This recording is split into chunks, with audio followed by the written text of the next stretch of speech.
Hi friends, मैं कपिल देव अपने channel career पाठशाला में आपका स्वागत करता हूं। कृपया हमारे चैनल को लाइक, सब्सक्राइब एंड शेयर करें। साथ ही साथ बेल आइकन को दबाएं, जिससे हमारे आने वाले वीडियोज़ का नोटिफिकेशन आपको मिलता रहेगा। देखिए, इससे पहले मैंने आपको नाउन की थ्योरी क्वेश्चन का ख़त्म करवा दिए हैं। उसके बाद में सेंटेंस, फ्रेज एंड क्लॉजेज का आइडेंटिफिकेशन बताया था। अभी मैंने एसबीए में agreement of the verb with the subject में 2 पार्ट्स पहले पढ़ा दिए हैं।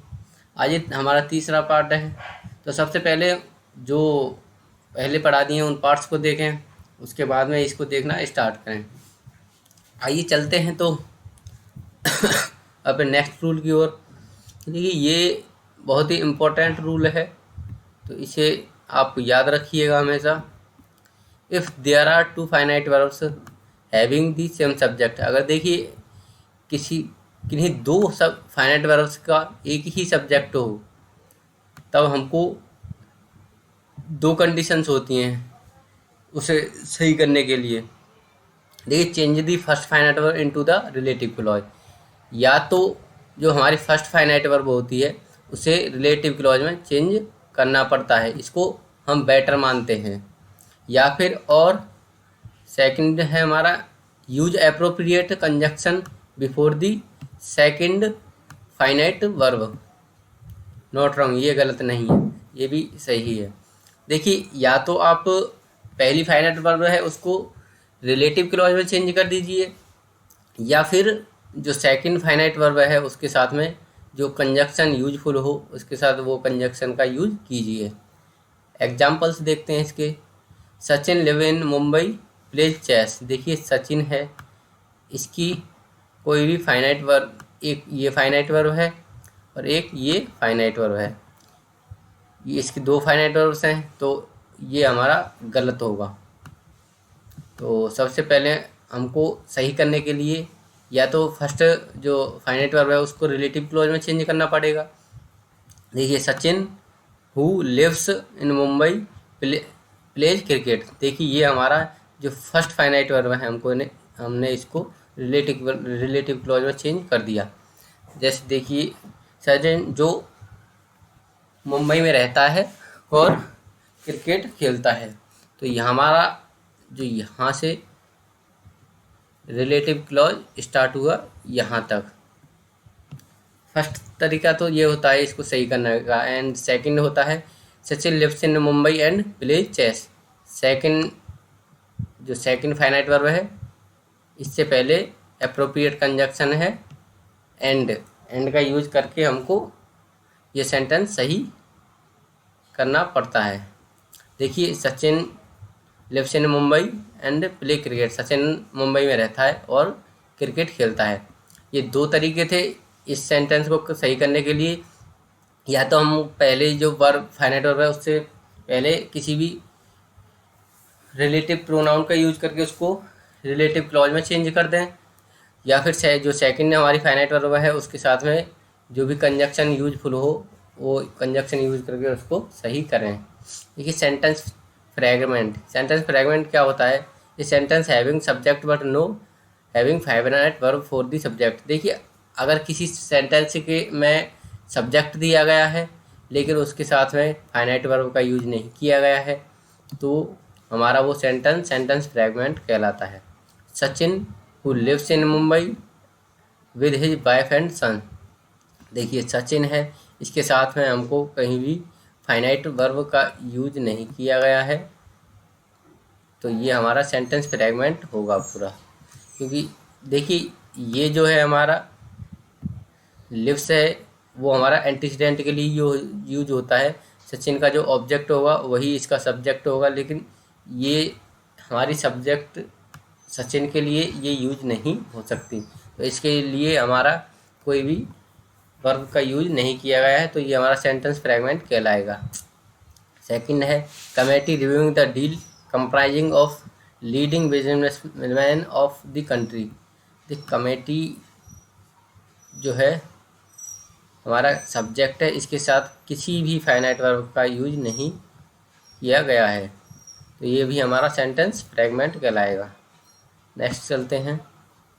Is a relative pronoun in a relative clause optional और मैंडेटरी। देखिए, जो रिलेटिव प्रोनाउन होता है वो किसी भी रिलेटिव क्लॉज में ऑप्शनल होता है या फिर मैंडेटरी होता है, ज़रूरी होता है या फिर नहीं।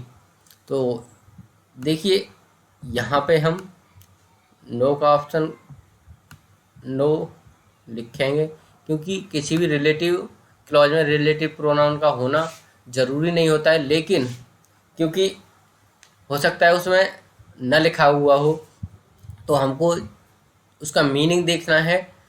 उसमें मीनिंग के बेसिस पे हमको पता करना पड़ता है इसमें रिलेटिव क्लॉज का यूज हुआ है या नहीं।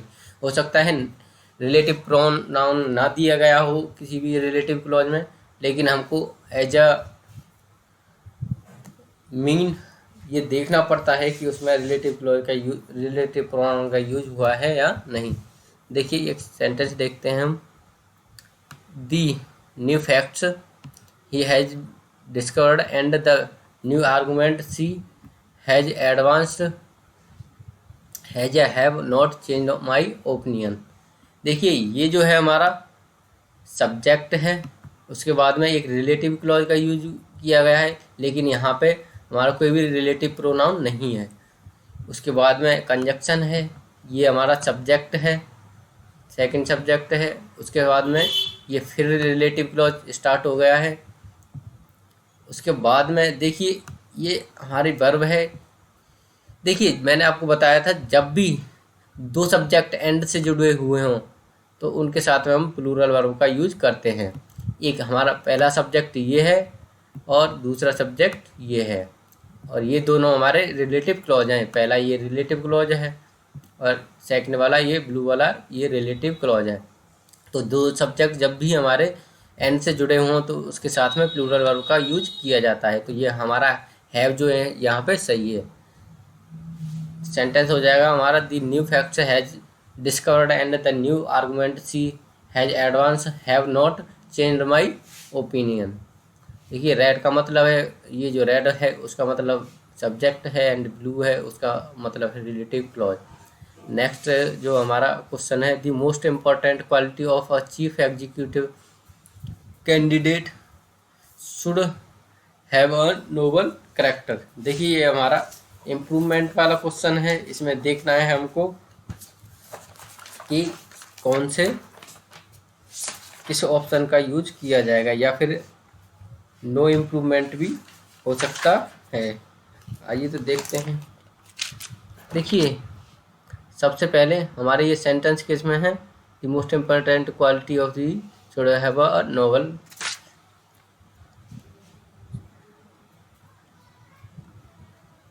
देखिए यहाँ तक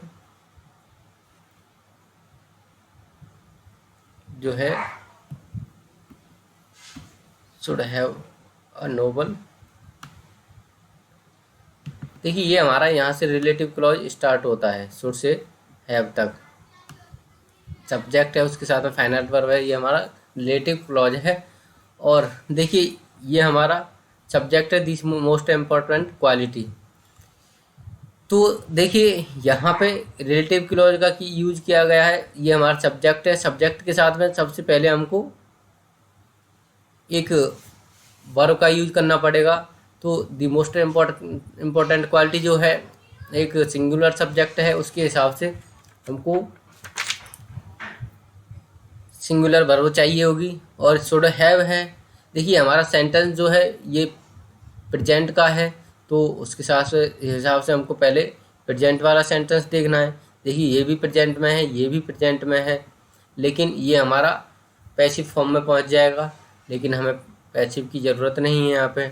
शुड हैव, ये देखिए यहाँ पे नो इम्प्रूवमेंट तो नहीं हो सकता है, क्योंकि ये जो हमारा सब्जेक्ट है इसके लिए वर्ब का फाइनाइट वर्ब नहीं है, ये तो हमारे रिलेटिव क्लॉज की वर्ब है हैव जो है।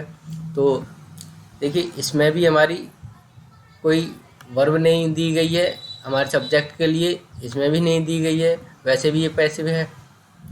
इसमें जो है ये रिलेटिव क्लॉज यहाँ तक होगा इसके साथ में, और सब्जेक्ट जो है द मोस्ट इम्पोर्टेंट क्वालिटी, इसके लिए जो वर्ब यूज की गई है इसका यूज किया गया है। नो इम्प्रूवमेंट हो नहीं सकता है हमारा, क्योंकि इसमें भी जो है फाइनाइट वर्ब नहीं दी गई है इसके लिए हेल्पिंग वर्ब। तो हमारा जो ऑप्शन रहेगा वो सी वाला ऑप्शन करेक्ट रहेगा।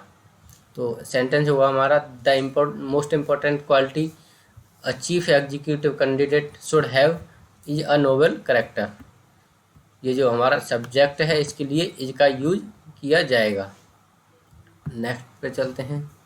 Is any different between whoever whoever and who and whosever whom and हुमेवर हुमसोएवर। देखिए ये जो दिए गए हैं क्या इनमें कोई अंतर है, देखते हैं। This is pen to Ravi whoever likes you. Oh give this pen to Ravi who या हुएवर लाइक्स यू। दोनों चीज़ों का यूज किया जा सकता है। यहाँ पे हु का भी यूज किया जा सकता है और हुएवर का भी यूज किया जा सकता है। Give this pen to Ravi whom और हुमेवर लाइक्स यू, ये दोनों का यूज किया जा सकता है। या तो आप हुम का कर सकते हो या फिर हुमेवर का। यहाँ पे एज ऑब्जेक्ट यूज किया गया है, इसको यहाँ पे एज अ सब्जेक्ट यूज किया गया है। तो देखिए हुएवर जो होता है हमारा एज अ सब्जेक्ट यूज होता है, जबकि whomever as a object use होता है।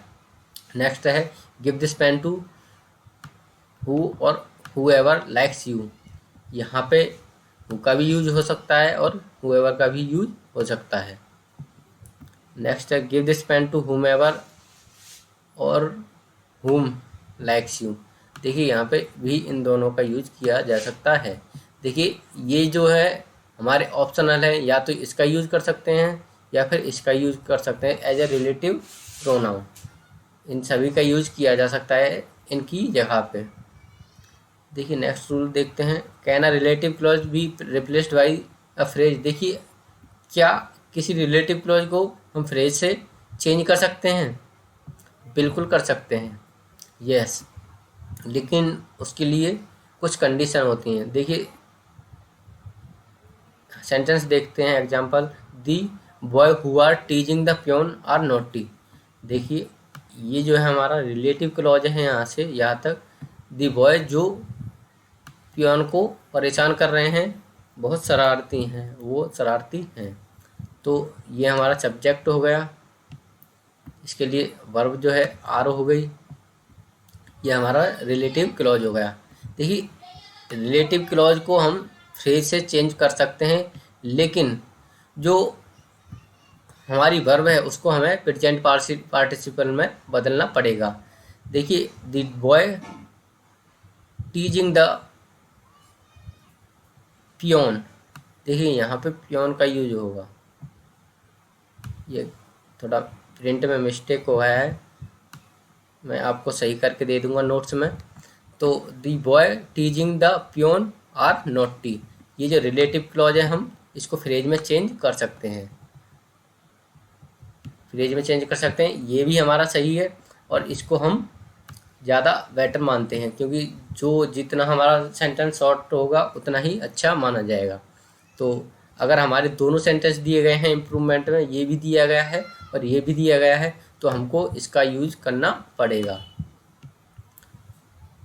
वैसे हैं दोनों ही सही है हमारे, लेकिन जो शॉर्टर होता है वो बेटर माना जाता है। तो हम एक रिलेटिव क्लॉज को फ्रेज से चेंज कर सकते हैं, लेकिन उसके लिए हमको सिर्फ और सिर्फ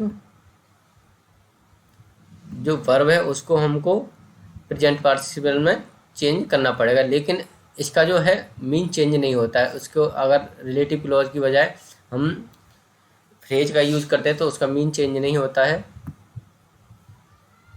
दी boy who are being beaten by the policeman are wrongs. देखिए ये रिलेटिव क्लॉज है।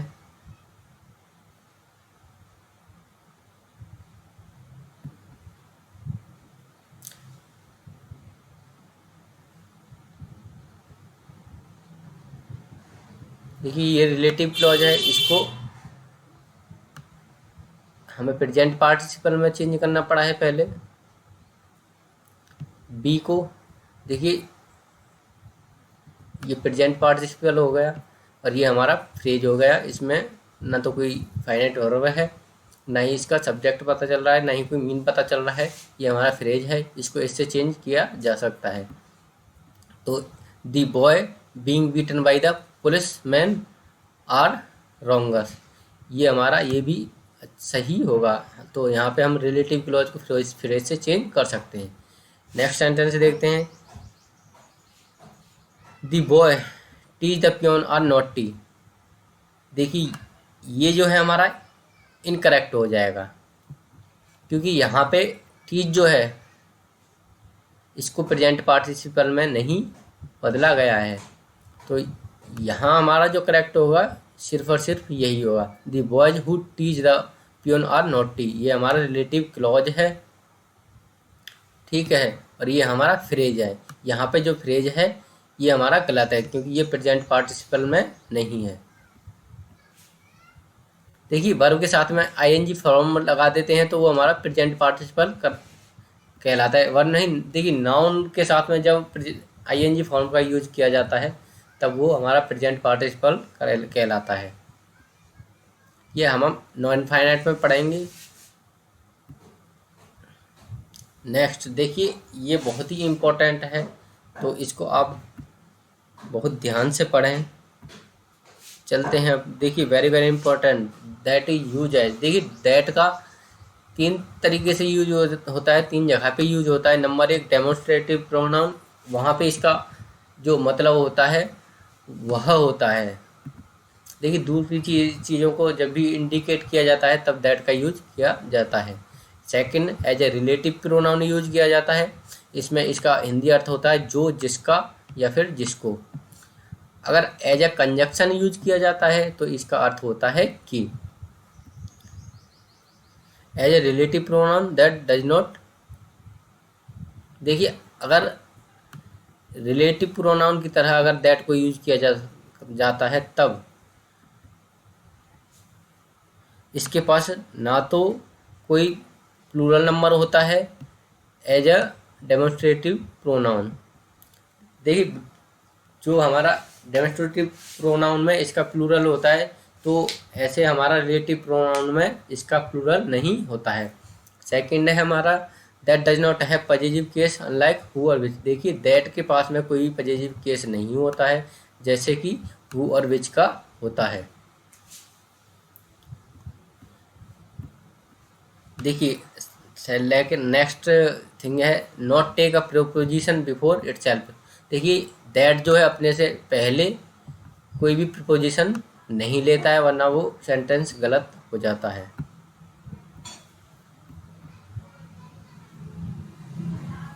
As a conjunction that take a clause before and after itself. देखिए अगर दैट का यूज एज ए कंजक्शन किया जाता है तो ये अपने से पहले और बाद में एक क्लॉज का यूज करता है।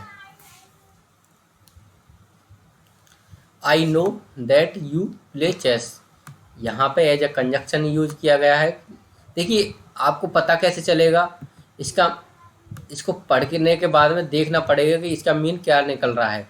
I know that you play chess, मैं जानता हूँ कि आप चेस खेलते हो। अगर यहाँ पे एज ए रिलेटिव प्रोनाउन होता मैं जानता हूँ जो आप चेस खेलते हो, तो इसका कोई मतलब नहीं बन रहा है। लेकिन I know that you play chess, मैं जानता हूँ कि आप चेस खेलते हो, तो यहाँ पे एज अ कंजक्शन यूज किया गया है।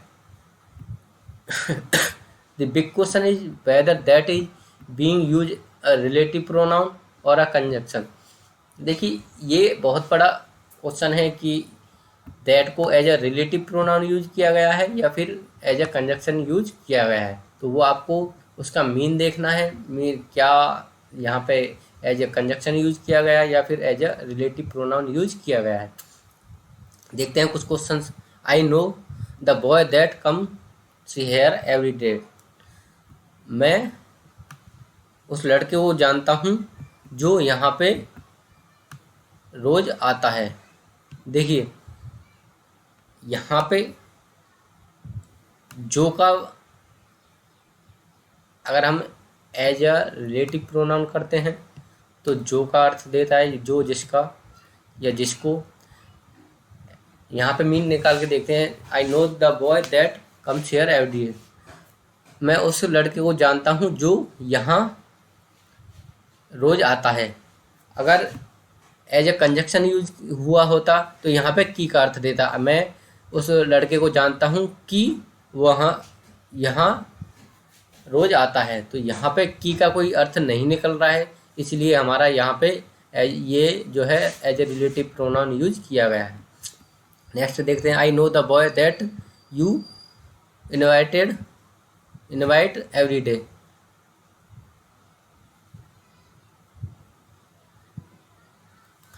मैं उस लड़के को जानता हूँ जिसको तुम ने हर दिन इनवाइट किया है या फिर करते हो। नेक्स्ट है हमारा। आई know the boy that you play with every day. मैं उस लड़के को जानता हूँ जिसके साथ आप रोज खेलते हो। यहाँ पे की का अर्थ नहीं आ रहा है, क्योंकि आई नो द बॉय, मैं उस लड़के को जानता हूँ कि आप रोज उसके साथ खेलते हो। यहाँ पे की का कोई अर्थ नहीं आ रहा है, तो यहाँ पे हमारा मैं उस लड़के को जानता हूँ जिसके साथ आप प्रत्येक दिन खेलते हो।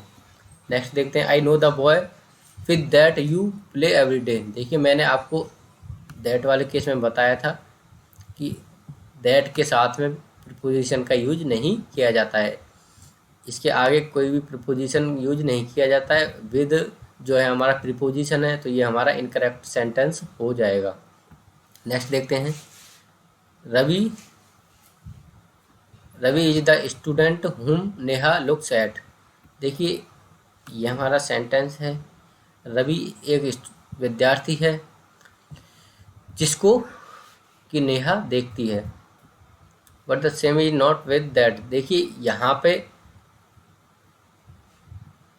इसको ऐसे लिखा जा सकता है। रवि द स्टूडेंट एट हुम नेहा लुक्स। देखिए यहाँ पे ये जो हमारा प्रीपोजिशन है, इसको हम इसके साथ में आगे लिख सकते हैं, लेकिन दैट के केस में ये सेम नहीं है। अगर यहाँ पे दैट का यूज हुआ होता और इस प्रीपोजिशन का यूज हुआ होता, तो यहाँ पे दैट के साथ में इस एट का यूज नहीं कर सकते थे, क्योंकि ऐसे जो मैंने यहाँ पे बता दिया है कि एट के साथ में किसी भी प्रीपोजिशन का यूज नहीं किया जाता है। नेक्स्ट देखते हैं।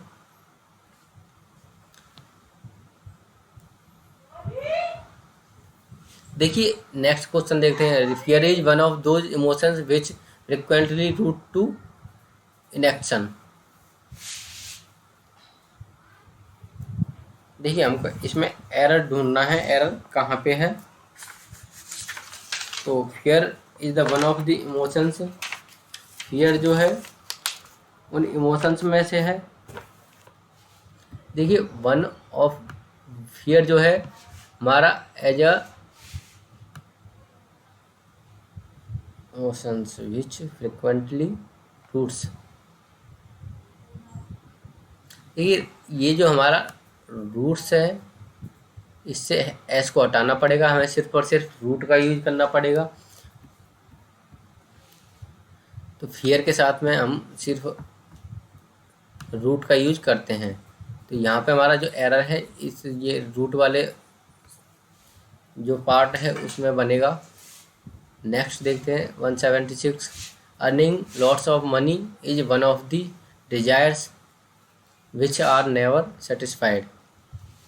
देखिए earning a lot of money is the one of the desires which are never satisfied, जिसे कभी सेटिस्फाई नहीं किया जा सकता। लॉट ऑफ के साथ में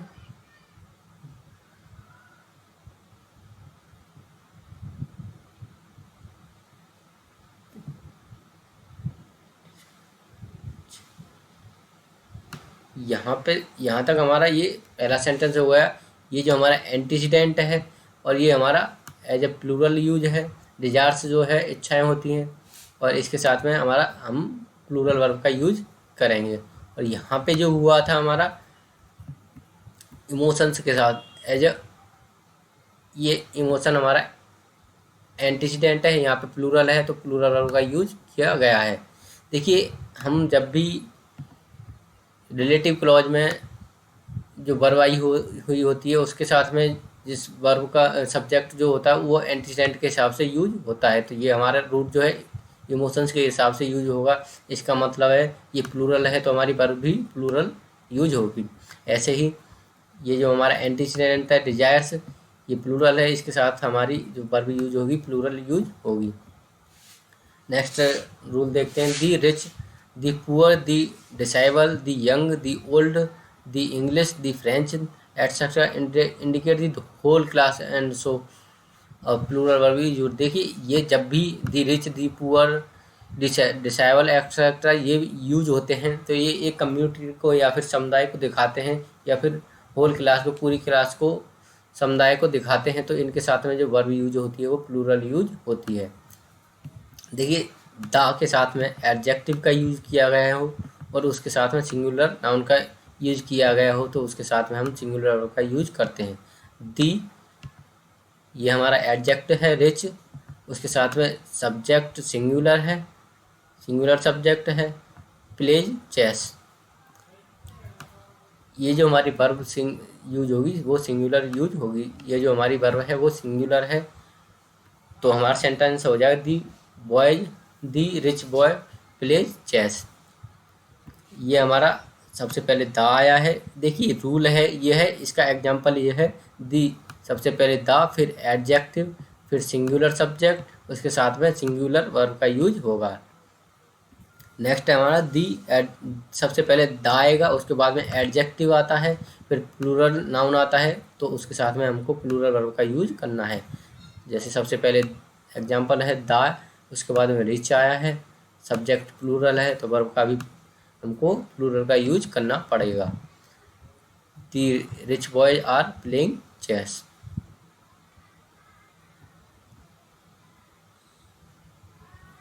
नेक्स्ट सेंटेंस पे, नेक्स्ट रूल पे चलते हैं, इसी का पार्ट है। देखिए the plus adjective all the people of group बराबर प्लूरल सब्जेक्ट। देखिए द प्लस एडजेक्टिव का अगर यूज होता है तो मैंने आपको बताया ये पूरे ग्रुप को दर्शाता है तथा इसके साथ में हम प्लूरल का यूज करते हैं। The rich are not always impolite.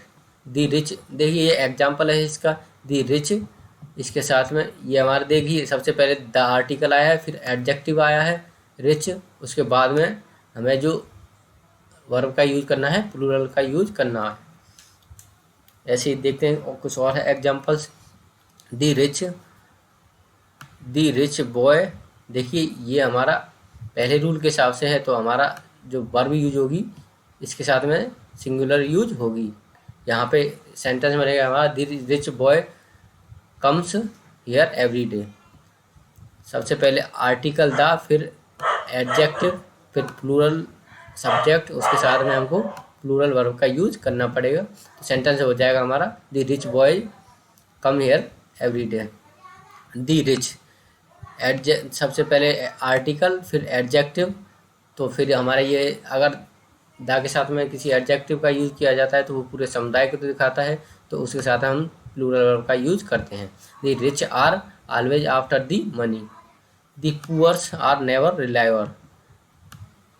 The poors है, देखिए